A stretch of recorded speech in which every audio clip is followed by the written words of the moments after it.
ಗುಲ್ಬರ್ಗದಲ್ಲಿ ಕಾಂಗ್ರೆಸ್ಗೆ ಸಮಾಜದ ಎಲ್ಲಾ ವರ್ಗಗಳ ಬೆಂಬಲ ಸಿಗುತ್ತಿದೆ. ದಲಿತ ಸಮುದಾಯವು ಕಾಂಗ್ರೆಸ್ ಬೆಂಬಲಕ್ಕೆ ಸಂಪೂರ್ಣ ಗೋಚರಿಸುತ್ತಿದೆ.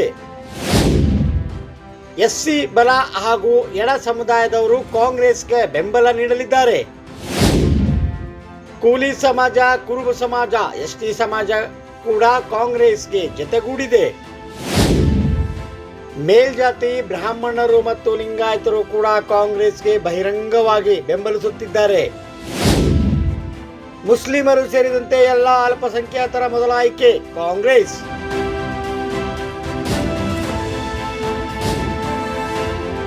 ಈ ಬಾರಿ ಗುಲ್ಬರ್ಗ ಲೋಕಸಭಾ ಕ್ಷೇತ್ರದ ಕಾಂಗ್ರೆಸ್ ಅಭ್ಯರ್ಥಿ ರಾಧಾಕೃಷ್ಣ ಅವರ ಗೆಲುವು ಎಲ್ಲಾ ದೃಷ್ಟಿಯಿಂದಲೂ ಖಚಿತವಾಗಿದೆ.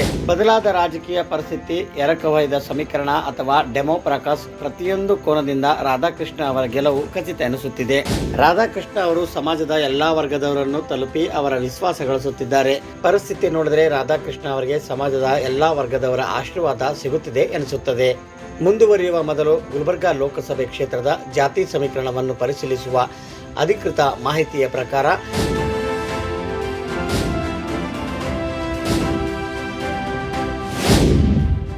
ಗುಲ್ಬರ್ಗದಲ್ಲಿ ಎಸ್ಸಿ ಮತದಾರರ ಸಂಖ್ಯೆ 25%, ಮುಸ್ಲಿಂ ಮತದಾರರ ಸಂಖ್ಯೆ 20ರಷ್ಟಿದೆ. ಲಿಂಗಾಯತ ಮತದಾರರ ಸಂಖ್ಯೆ 16%, ಕೂಲಿ ಸಮುದಾಯದ ಮತದಾರರ ಸಂಖ್ಯೆ 10%, ಬ್ರಾಹ್ಮಣ ಮತದಾರರ ಸಂಖ್ಯೆ 7%, ಕುರುಬ ಸಮಾಜದ ಮತದಾರರ ಸಂಖ್ಯೆ 5%, ಎಸ್ಟಿ ಮತದಾರರ ಸಂಖ್ಯೆ 4%, ಮರಾಠರು, ಸಿಖ್ಖರು, ಜೈನರು, ಬೌದ್ಧರು, ಕ್ರೈಸ್ತರು ಒಟ್ಟಾಗಿ ಸಂಖ್ಯೆ 3%.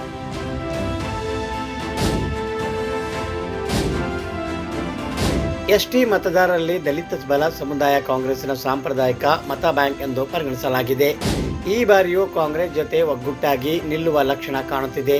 ಎಸ್ಸಿ ಎಡ ಸಮುದಾಯದ ಮಟ್ಟಿಗೆ ಹೇಳುವುದಾದರೆ ಹಿಂದೆ ಎಡ ಸಮುದಾಯ ದೊಡ್ಡ ಗುಂಪು ಬಿಜೆಪಿಯನ್ನು ಬೆಂಬಲಿಸುತ್ತಿದೆ.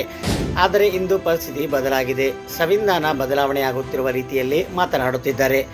ಮೀಸಲಾತಿ ರದ್ದು ಮಾಡುವ ಮಾತು ಕೇಳಿಬರುತ್ತಿದೆ. ದಲಿತರನ್ನು ಗುಂಪು ಅಥವಾ ಅಮಾನ್ಯವಾಗಿ ನಡೆಸಿಕೊಳ್ಳಲಾಗುತ್ತಿದೆ. ಎಡ ಸಮುದಾಯವು ಈ ಬಾರಿ ಕಾಂಗ್ರೆಸ್ಗೆ ಮತ ಹಾಕುತ್ತಿದ್ದಾರೆ. ಹೆಚ್ಚಿನ ಸಂಖ್ಯೆಯ ಎಡ ಸಮುದಾಯದವರು ಕಾಂಗ್ರೆಸ್ನೊಂದಿಗೆ ಕಾಣಿಸಿಕೊಂಡಿದ್ದಾರೆ. ಇನ್ನು ಮುಸ್ಲಿಮರ ಬಗ್ಗೆ ಹೇಳುವುದಾದರೆ ಗುಲ್ಬರ್ಗ ಲೋಕಸಭಾ ಕ್ಷೇತ್ರದಲ್ಲಿ 20% ಮತದಾರರು ಮುಸ್ಲಿಮರಿದ್ದಾರೆ. ಎಲ್ಲ 20% ಮತಗಳು ಈ ಬಾರಿಯೂ ಕಾಂಗ್ರೆಸ್ ಪಾಲಾಗುತ್ತಿವೆ.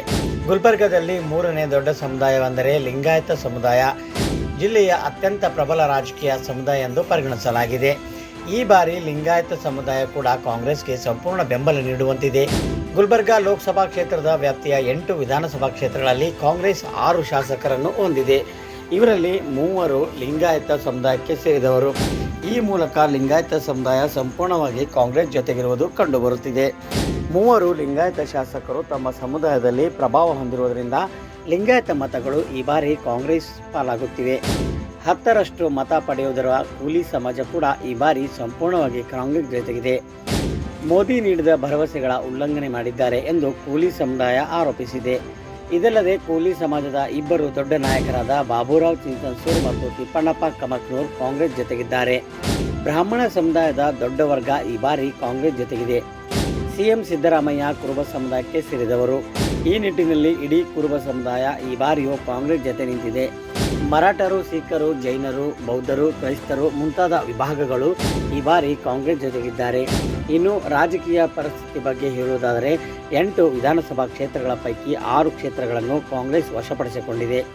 ಇಂತಹ ಪರಿಸ್ಥಿತಿಯಲ್ಲಿ ಪ್ರತಿ ವಿಧಾನಸಭಾ ಕ್ಷೇತ್ರದಿಂದ ಕಾಂಗ್ರೆಸ್ 30,000 ಮತಗಳ ಮುನ್ನಡೆ ಸಾಧಿಸಿದ್ದರೆ 2 ಲಕ್ಷ ಮತಗಳಿಂದ ಕಾಂಗ್ರೆಸ್ ಅಭ್ಯರ್ಥಿ ರಾಧಾಕೃಷ್ಣ ಗೆಲುವು ನಿಶ್ಚಿತ. 2024 ಎಲೆಕ್ಷನ್ ನ್ಯೂಸ್ ಕಲಬುರಗಿ.